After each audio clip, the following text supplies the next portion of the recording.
Welcome back to the channel. Today we're going to talk about how a South Bay man was sentenced to 9 years for his role in milking victims out of almost $6 million. Let's get into the video. So if you don't know, my name's Trevon. I am with Century 21. I am a real estate investor and a real estate agent out of Texas. That's it about me.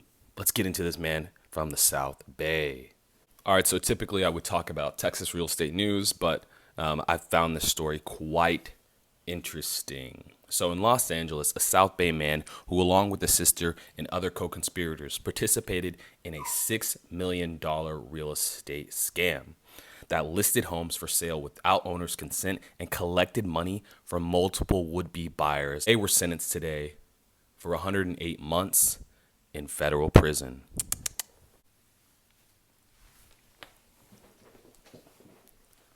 All right, so the gentleman's name is Adolph Schoeneck.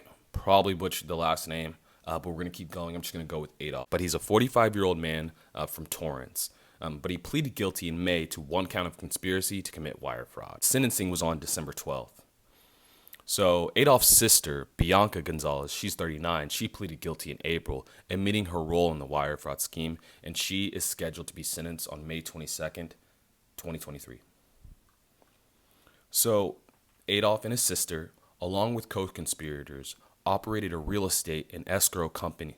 They operated real estate and escrow companies based in Cerritos, La Palma, and Long Beach under a variety of names, including MCR and West Coast Realty Services.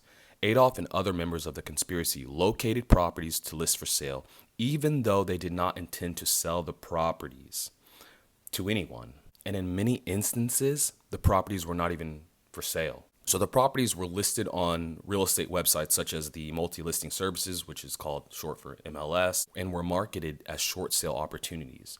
In some cases, the homes were marketed through open houses arranged by tricking homeowners or occupants into allowing them to enter their home and do the open house. And this is just another key moment where it's tough because from what it seems like, they were somewhat professionals. I mean, enough to have these companies made, right? And they must have known a little bit where they could defraud people, because from what I'm guessing is they're taking earnest money, and I'm sure that they're taking money from out-of-state buyers as well. They probably said, hey, we accepted your offer. Hey, closing's on whatever, January 31st, and then wire the money. They wire the money, then they're saying, oh, mishaps.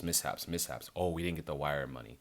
I know in real estate, one of the biggest frauds is wire fraud. Like with any of my clients, we never want them to do wire frauds over the weekend because typically if something were to go wrong, you can't do anything about it. This fraud scheme Adolph invented, proposed to his conspirators and carried out involved uniquely devious means designed to steal money from as many victims as possible, playing on the dream of home ownership and seemingly out of the reach home prices.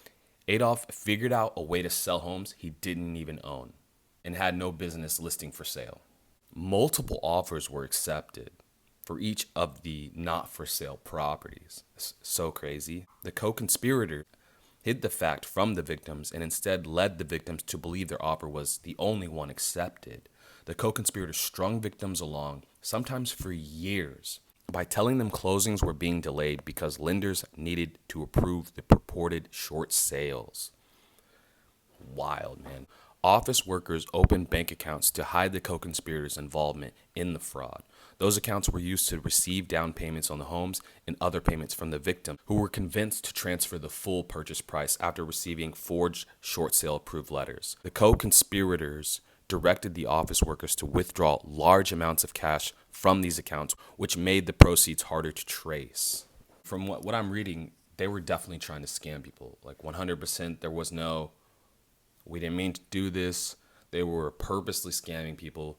And I do believe that is because typically people really don't understand the buying process, especially if you're going to get a loan. And even if it's cash, it's not just pay me, sign this, the home's yours, right? There's things that need to be validated. There's other parties that you work with to make sure that these things are locked in. And this is why you really want a professional to work with. Even if you think they're a professional, maybe just look them up, look up some reviews just to see. You want to spot out the frauds. You want to spot out the people that don't know what they're talking about. You want to spot out the people that haven't been in the business long enough to see what could go wrong. Adolf and his co-conspirators used numerous properties to further the fraudulent scheme and collected more than $11.7 million from victims, involving more than 860 transfers from approximately 750 or more victims, according to the sentencing memo. Although some of the victims were paid back, the scheme caused more than $6 million in losses from people. In a related case, a gentleman named Mario Gonzalez, he's not related to the sister Bianca Gonzalez in this story, but he was 51 from Garden Grove. He pled guilty in 2019 to conspiracy to commit wire fraud and is scheduled to be sentenced on April 3rd, 2023. The FBI and the Federal Deposit Insurance Corporation Office of Inspector General investigated this matter. The investigation was initiated by numerous complaints to the Long Beach Police Department and the Los Angeles County Sheriff's Department, both of which provided substantial assistance during the federal investigation. Wild. This is just another example. Make sure you know who you're working with, right?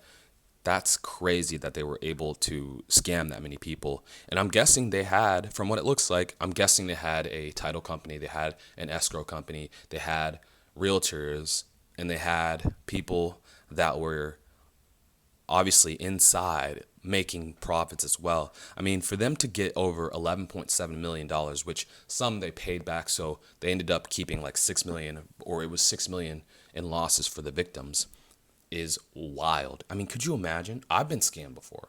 Like through Craigslist, but that was my own doing when I was younger, trying to find like a home to rent, right? So I know that scamming can happen, and sometimes if it's too good to be true, it's typically too good to be true, especially in this market where a year and a half ago, or I'm not too sure when these homes were being sold, from what it looks like, at least in 2020, 2021. But the market was booming. I just can't imagine, you know what I mean? Like, I can't imagine being accepted for your dream home and then it being not true.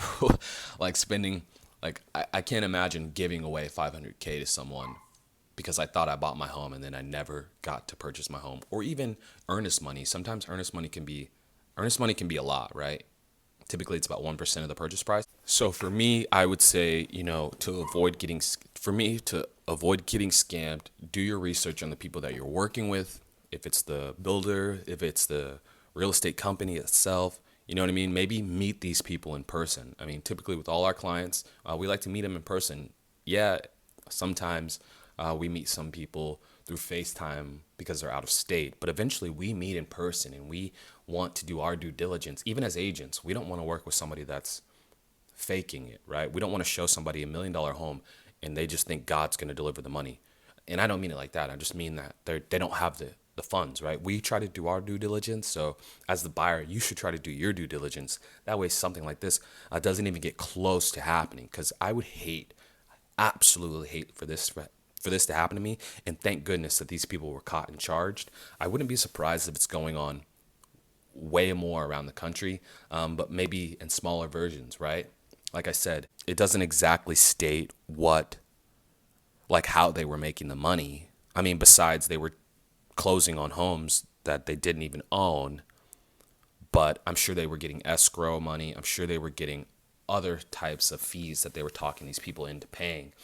And I feel like they probably only got people that either never met them in person or were new to buying and thought it was like buying a car. Look, buying homes is not buying a car. Okay, there's steps to it, and typically, you can close on a deal in 3 days, but it's still you're going and signing documents. You're meeting at a title company. You're meeting with the agents.